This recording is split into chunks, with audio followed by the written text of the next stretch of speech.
kanyang ibinabagsak ay hindi maitatayong muli. Ang kanyang ikinulong ay hindi mapalalaya. Kung kanyang pigilin ang tubig ay nagkakaroon ng tagtuyot. Kung kanyang pakawalan ay sinasalanta nito ang lupa. Sa kanyang lakas at karunungan,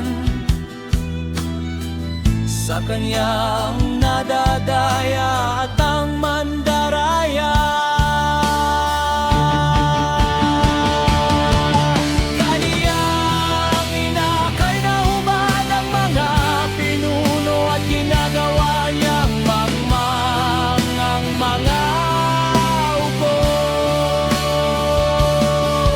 Kaniyang hinuhubad ang mga tanikalang iginapos ng mga hari, at kanyang binibigkisan ng pamigkis ang kanilang baywang. Kaniyang inaakay na hubad ang mga saserdote at ibinabagsak ang mga may kapangyarihang matatatag.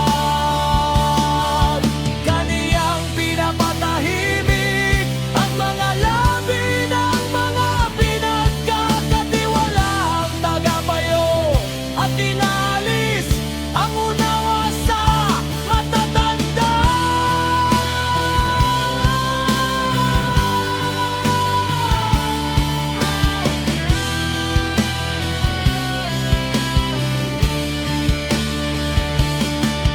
Kaniyang ibinubuhos ang paghamak sa mga maharlika, at kaniyang hinuhubaran ng sandata ang makapangyarihan.